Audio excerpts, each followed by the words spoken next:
David, Awesome. What is up? welcome to the show. It's the 37th episode here, which is pretty That's cool. exciting. And I think the last time you and I talked on this was you sitting outside of a cafe. Yes, I was in a cafe in Virginia. I remember the that. team over there. Yeah. Talking to That your was awesome. expansion team. Yes. We were talking about your virtual assistant, but now it's been, I don't know, dude, how many months has it been so far? Honestly, I'm not sure. I haven't tracked it. It's got to be at least 6. All right. And to be very honest with you, as long as we're having fun and we're moving forward, I'm not really paying attention to how long it's been. So I'm pushing up, Good. And it's been about, I'd say 6 to 7 months probably. Yeah. Yep. And so you're within the year. What do you think so far? What are the things that stand out so far? Man, I think the number one thing that stands out is commitment and capability. And let me explain myself. This is not saying that you can't hire someone local that's going to be massively committed to you. I just feel that there are some benefits that having a virtual assistant that's on the opposite clock than you All right. offers a lot more capability and a lot more attention as you need it, growing a team and having an assistant, right? So Yep. For instance, it's 2 p.m. for me, right? I'm running around going crazy. It's the middle of my day. I've got, I'm planning a conference on this screen. I've got my real estate team on this screen, and I've got my coaching schedule on this screen, and I've got one little WhatsApp box, and I could chat with my VA, who happens to be 1 or 2 in the morning for her. And there's no interruptions. There's no bothering. There's nothing else she could be possibly doing except helping us grow. And she's having fun doing it, and we've created a relationship with her. We've honed in and fixed our issues in communication and being able to coach and train her. My partner Jeanette plays a big role in operations. So she spends 75% of her time with our EA. I spend about 25% of time with her. She does things for me that are simplified, right? Like confirm appointments and things. I usually have, I would say, anywhere between 6 and 10 appointments a day. And so she's calling and confirming those appointments and making sure they're right. Because there's nothing worse than getting right in front of the computer ready for that appointment or that Zoom meeting or whatever, and the person never shows up. And so she really, really takes care of that for me, which is value to me because it buys me back time, right? For those moments that somebody can't make it. So I think, one of the biggest wins that I have with my VAs are that they are massively committed. They're excited. They want to see success, and they want to do more. Like our VA actually told us, like, I'm a little bored. You got anything else? And I was like, yes. Yes. And I guess that could be one of the things that's a battle, is that the person's not right in front of you. So you don't know if they're busy or not, Yeah. But then on the flip side, sometimes my old assistants that were right in front of me looked busy, but they weren't busy, So Right. there's a lot of mix in there. I could go on a tangent for like the next 20 minutes, Tristan. All right. No, that's okay. I really want to get into how you're using them. You said EA. What does that stand for? So we have an executive assistant. So we have 3 VAs right now. Okay. We have an executive assistant for the Kurz team, the sales team. Okay. We have an ISA for a credit repair company. So we actually stepped it away from the real estate thing. We have an ISA for our credit repair company, which he is so good that we're going to start teaching him processing for credit repair. And which is a whole nother subject that we can get into. And then I'm hosting a conference with Tom Ferry next month in New Jersey. So we hired an executive assistant to help us with that. And we were looking for very, not to mock the movie, but a very special set of skills. And right. Okay. And Mike came with those skills. He knows how to run Facebook ads. He knows how to use Canva at a high level. He knows how to edit some videos. And so he's an executive assistant who also has these other skills that can help us promote this conference and do things. So I'm working with him abundantly right now because we're, T minus 29 days, right? And so those are our three right now, and that's how we're using them. All right, perfect. And there was a question here by Anita. Anita, what's up, Anita? Are there any taxes payable to Virtudesk? I understand they are registered in the state of Washington. Yes, there are. It's not built into the rate. It's actually 4%. So it's all outlined into the contract. So when you sign up, you can really take a look at how it works. But so far, David, you've got 2 virtual assistants that you're using. Is that what I heard? 3. Okay. 3. You've got one that's an executive admin, the other one that you're using as an ISA for credit repair, right? Yes. And what was the third one? He's an executive admin, but we're using him right now for marketing and outreach. All right, perfect. So what's next right now with a team of 3 that you've built in about 7 months or so? I hope my TC is not watching this. I guess I already have the answer to that. The TC, I mean, I think, there's a lot of great TCs out there, and they'll charge you per transaction. And, those transactions could be anywhere between $350 to $400 each, right? Or $450 each transaction, depending on the TC. We love our TC, so we don't mind paying the premium, but I believe that we're eventually going to get to the point where we're going to look at the math and go, okay, we're not okay spending $5,000, $6,000, $7,000 a month on a TC. And so to hone that down, let's get the entire team under one umbrella and train somebody to do it, for us. And that's honestly, that's the next hire. That's what we've been conversing about. Nice. I like that. I think that'll help you a lot, because then it'll help you expand into the next things that you want to do. Okay. What are some challenges you're having with your VA in 7 months? Is it challenges, either communication or whatever it is? What does that look like? Because I want to get real here too. So honestly, I think the biggest challenges have come from our part, right? Like my partner and I. And the challenge is not so much the VA. The bigger challenge is that the VA is there, ready and willing, and like, hey, I got my notepad, I got my computer open. You ordered me a VoIP line. Let's go. I'm ready. And the challenge that we have is that we're so busy that the first time we hired a VA, we ended up letting them go because we weren't ready for them. It had nothing to do with the VA themselves, but we weren't ready, and we didn't take the time out to teach, train, educate, and really get them evolved to who we are. And so that's, I think, one of the biggest hiccups that we have, and probably one of the biggest hiccups that most people could have if they're used to having somebody right in front of them and in the car and on the road and at a desk that's literally, steps away, versus having somebody that's out of sight, because out of sight could easily be out of mind, right? That's very true.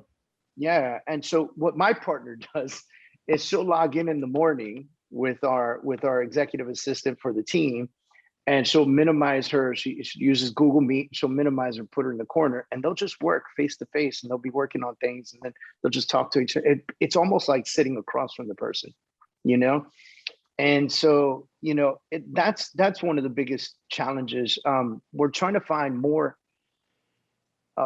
ways to communicate tasks and more ways to systemize. That's another task. I think if you don't have great systems in place, it makes it very difficult for somebody in another country to help you take over your systems, And so or in another state or city for that matter, right?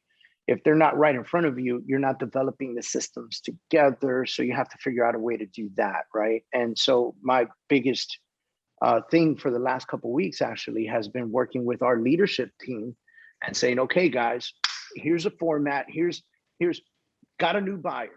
Here's the checklist.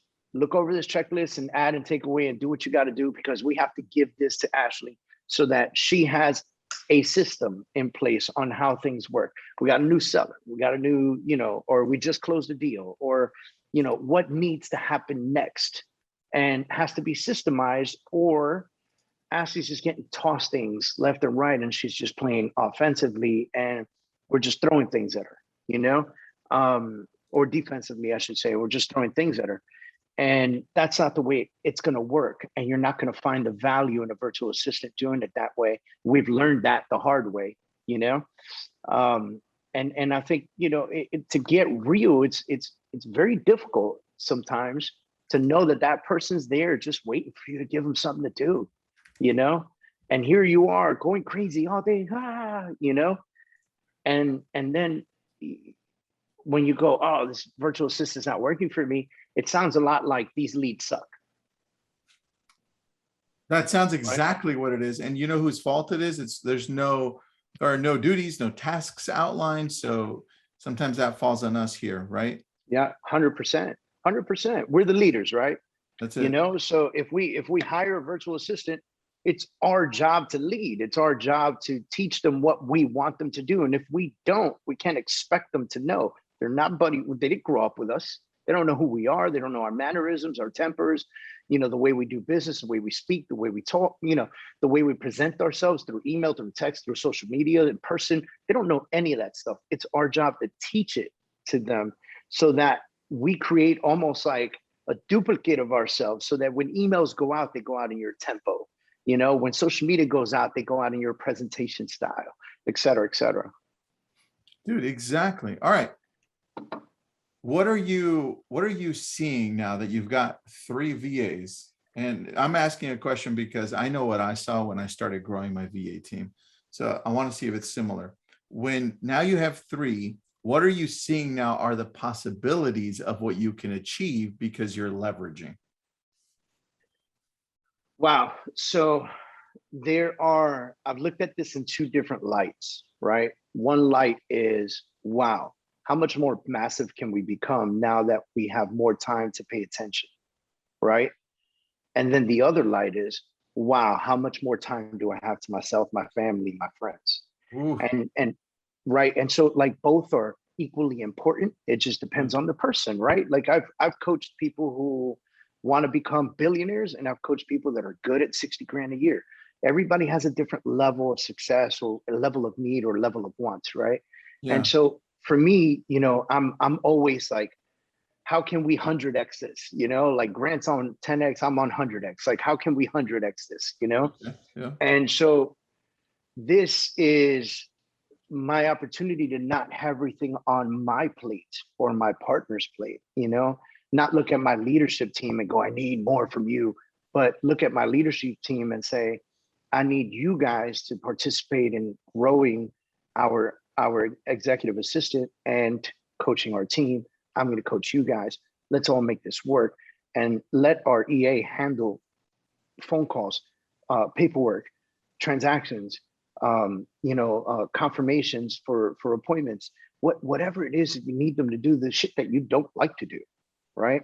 And the stuff that bogs me down, I'm seeing this possibility. And again, 2 lights: more time with my wife and my kids and my mom and my family and the pool. Like, dude, like I'm that guy. I'm like, they said, work from home, 12 o'clock, I'm jumping in the pool for 10 minutes. Why not? It's lunchtime, right? That's right, dude. All right, let's talk about scaling, because you have scaled from 1 to 3 pretty quickly. It doesn't usually happen that fast. Can you help me understand why you were able to do that? What did you put in place to be able to hire 2 more? So for me, it's a little bit different. And the reason it happened so quickly is because I saw the possibility with what was happening with the executive assistant with the team. And I saw the possibilities of how can I add this same implementation into other things. So we went to the credit repair company and we looked at that and we said, okay, we've got a ton of leads coming in. People need credit repair, and we don't have the personnel. We have processors, but we don't have the personnel to touch base with each one of these people consistently. We don't have the right salespeople in place. So we said, let's get an ISA, and that's what we did. And it's done a lot for us. I mean, our ISA is part-time, and he is doing probably 40 to 70 calls a day. Okay. And in a part-time level, and he's booking 2 to 8 appointments a day. And so those appointments give our sales team the opportunity to speak with someone and go through the whole process and sign them or not sign them, depending on, that situation. The other side was, so we're doing this conference in November in New Jersey, and we've got Ashley, who's our executive assistant for the team. And I could have laid a lot of this stuff on her, but then my team would suffer, right? Because I mean, as well as I do, how difficult and how tough it is to put one of these little conferences together, And so we got Tom Ferry coming, we got to do right, so I said, no, I need to leverage again, right? And the best thing I could do was I did 2 things. I hired a project manager to help me locally, right? And then I hired this virtual assistant who is helping me on the back end of all this stuff. And so this particular virtual assistant is handling some of my marketing, has redesigned my website in the first 48 hours that he was live with us, right? Is creating content and things for social media blast. He's setting up social media calendars for the next 30 days. And for the next 2 weeks now, starting next week for the 2 weeks, he's going to be on a phone list calling agents all up and down New Jersey saying, hey, we're bringing Tom Ferry to New Jersey. Can I send you a link with information? Yes or no? Yes, great. Here's a link. Yeah. Boom. And that's going to be his primary mission because, we got 750 plus seats to fill. And again, Tristan, even with all the popularity in the world, it's still hard to fill 600 seats, 700 seats sometimes. Dude, And all the time. Yeah. And so that's why we've been able to grow so quickly, because there are 3 very differentiated tasks. When I go back to looking at the team, I think, we've been with Ashley for a little bit now. And like I said, that next hire has to be a TC. It just makes not only logical sense, but financial sense. Once you reach a certain level of transaction count, what it costs to have a full-time TC VA in comparison to, the 5, 6, 7, 8 grand a month that you're spending per transaction. It doesn't start to balance out anymore. It doesn't make financial sense. You're spending 4 times the amount. That makes a lot of sense. Yeah, I think this allows you to be able to scale, right? And Yeah. And I think people just need to open up. I have a combination of, like you, we have VAs and we have in-house as well. And I find that helps out a lot. And so does Virtudesk, right? This is why we're here. So does everybody there. It's a great combo. And I think the key is having them work together and knowing that as you work closer together, you're going to be able to leverage each other's skills better. That's what I found, man. Yeah. And to get everybody in the mindset and the thought process that your virtual assistant, no matter where they are in the world, they're a part of the team and a part of the family. Yeah, that's right. Right. Also, Pavel, I'm texting with Pavel right now. He says hello. Hey, what's up, buddy? See you next month. Let me tell him right now. He's coming down? Yeah, he's going to come out. All right. It's a great time. Where are you guys having that event? In Passaic, New Jersey. Nice. How'd you end up choosing New Jersey? So I'm doing this with my title partner, New World Title. Okay. They're in Florida, and in the beginning of this year, they opened up in New Jersey, and they made a big splash. I mean, people are really happy to have the type of company that they are come into New Jersey. And so he said, Dave, I want to do something title companies don't do. Let's put on a conference. Can you help me? I said, absolutely. Dude. And he said, who can we bring that's really going to knock it out the park that agents are going to go crazy over? And I said, let's try for Tom Ferry. Let's see what happens. Yeah. We reached out to Tom. Tom said, sure. And we're in. Dude, so it makes it so much easier. Yeah. And I think it's super smart what he was doing. This morning, we had 40 billboards go all up and down New Jersey highways with my face, Tom Ferry's face, and Rudy's face on there. And dude, I need to take a look at that. Yeah, it's gonna be a lot of fun. We're really looking forward to it. I love it. All right, so with somebody that's thinking of starting to get their first VA or just starting to scale up, what would be the recommendation that you give them? I think the biggest recommendation goes back to what I said before. If you're going to hire your very first virtual assistant, clear your calendar for the next 2 to 3 weeks. And, I know you got to work, but set aside a very specific amount of time on a daily basis that you spend one-on-one with your virtual assistants, going through everything that it is that you want them to do. How do you figure out what you want them to do? Take a piece of paper, draw a line down the middle, write everything you love about your job and everything you hate about your job. And everything you hate about your job is now your virtual assistant's job description, right? And the things that you hate, the things that bog you down, the things that are just time consuming, computer stuff, right? All that stuff, because we're salespeople. We're real estate agents, we're salespeople. We should be out in front of people, not computers.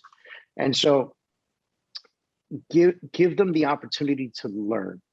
Put systems in place. If you don't have systems in place, and when I say systems, I'm not talking about technology systems. I'm talking about checklists for things that happen during your job working with somebody, and have those checklists in place. And if you don't have them in place, work together with your virtual assistant to put them in place. And you just make a rudimentary list and then help them fix it, define it, put it in a Google Sheet, do what it is that they do to make it best for them. How's it going to work best for them? You guys come to a consistency and work together on it. And I think that's the most critical thing you could do. In the future, we'll have this superstar VA that does all that stuff for us, that trains the future of our virtual assistants, right?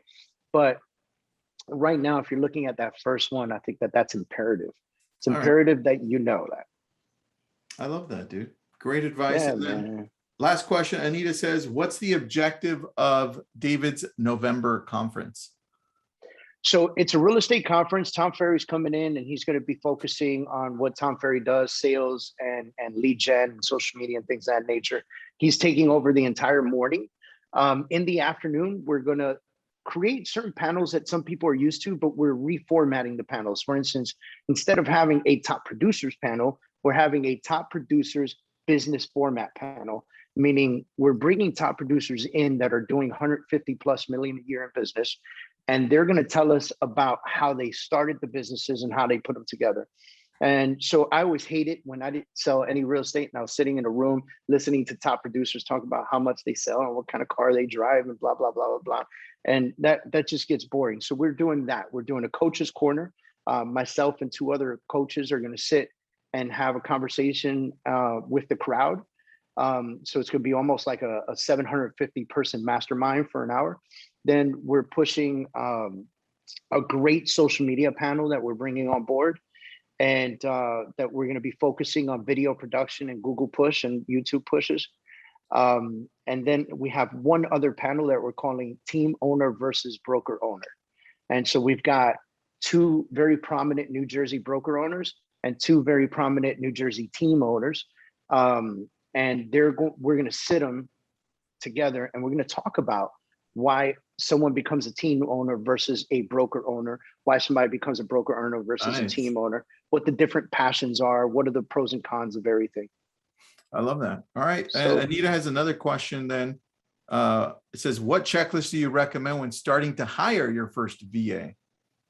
I think that really depends on what you do, Anita. Like if you are, if you're a buyer's agent and most of your business is buyers, then think about what the process of working with a buyer is like, right? Everything from the lead comes in to cultivating the lead, to meeting with them in person, to being able to communicate with them, to then taking them to see homes, which means that now you're looking up properties, making appointments, going out to see properties. And then, then you're going to write a contract, right? So Yeah. Do you write the contract? Does your assistant write the contract? Do you make the appointments? Or does your assistant make the appointments? Like, there's so many things that they could do for you. So you have to look at the entire process and then write me VA, me VA, me VA for everything that you want to split up. And I think that's where the win's going to be, and take it all the way to closing, right? Even after closing, who puts them in the post-drip campaign? Who puts them? Who reaches out to them and says, "Hey, can you write me a review?" Like all that stuff, right? Very true, man. Very administrative stuff that you can really offer out and let them do for you. Well, that's why I threw this up there as well. And look, if you have any questions, just go to myvirtudesk.com. They can kind of outline exactly what it is that they have virtual assistants do. Let me see if I can throw that in there, Anita, because you had a great question. And I know they provide you with a lot of the task duties as well. So you don't have to actually come up with all of them from scratch. You can start with something that they already have that they can share with people. There's the Yeah. link. Obviously, that's where David and I get most of our virtual assistants. And if you want to go to David's event, it's out in New Jersey. David, what's the link to that, buddy? Awesome. I can put it in here too. It's Yeah. NU. So NU. new U Recon. All So right. The NU link is there. YOU Recon. So it's the new U real estate conference.